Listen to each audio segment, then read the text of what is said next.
The Selfish Path to Romance. Download Chapter 1 for free at drkenner.com. Here's a question from Jay. Hi, Dr. Kenner. My girlfriend Jessica is overweight and has been since we started dating 3 months ago. Recently, I find myself being less aroused by her.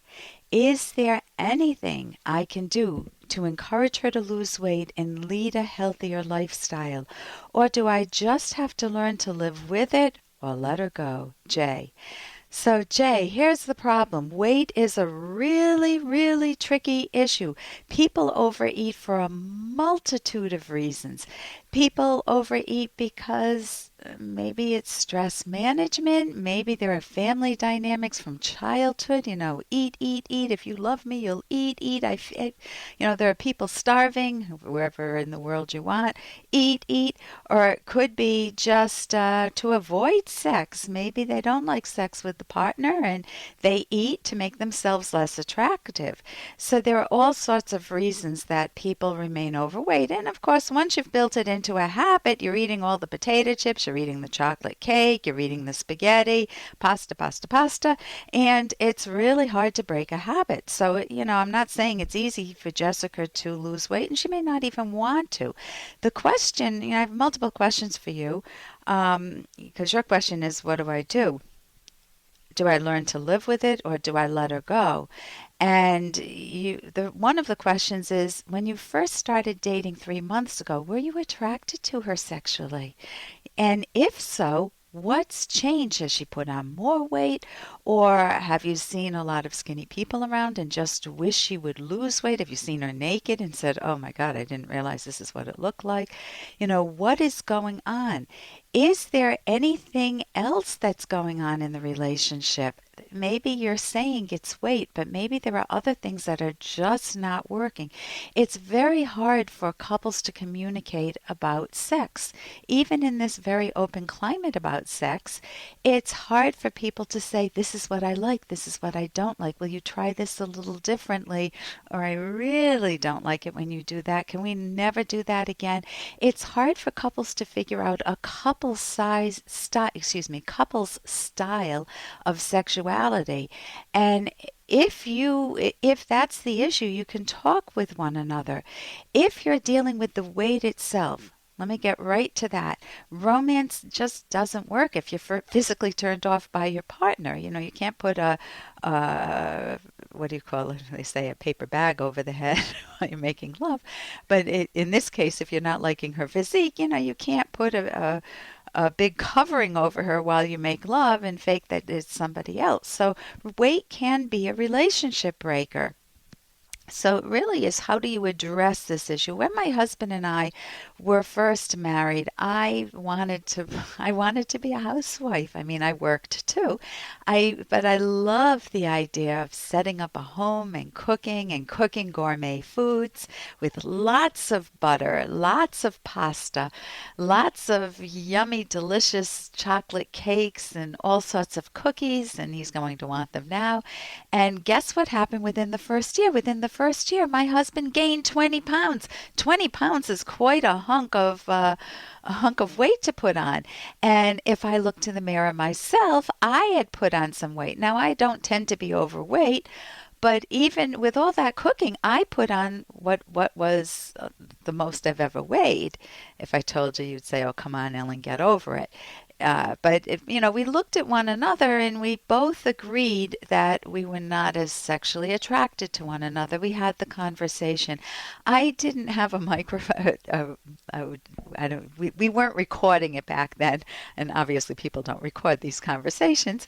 But so I don't know exactly what we said, but I can tell you that I don't think my husband ever shamed me. I don't think he ever said, "You look disgusting."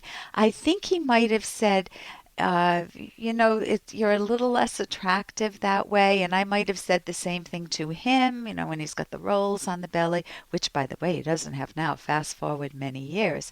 We both had a very good effect on one another in that the way we communicated that weight was an issue felt supportive. And we both ended up eating healthier and exercising more. And as I just mentioned a moment ago, fast forward many years, and I'm as thin as I've been in my teens, and my husband is in very good shape. We're both in very good shape for our age, but we built better habits, and that takes effort. That takes a lot of stumbles along the way. So you cannot force your partner to change, your girlfriend Jessica to change. She owns her body. Her eating and exercise habits are her own. If you try to force her, which you might have already tried to do, I don't know, Jay, I don't know if that's your style, that doesn't bode well for romance, because if you're telling me, Ellen, you need to lose weight or I just don't find you sexy, not only do I feel very anxious and inadequate, but now I feel like I'm at risk of losing a huge value, and I feel like I'm a pig, or I might shame myself or be very self-critical. So losing weight is an art, it's a skill, it's a science. There is a book, I think it's called the Beck Diet Plan, that she could get if she wanted it, but you can't push that on her. If you are really unattracted to her, you have every right to leave. In our book, that I wrote a book with Dr. Edwin Locke, Locke. It's The Selfish Path to Romance, How to Love with Passion and Reason.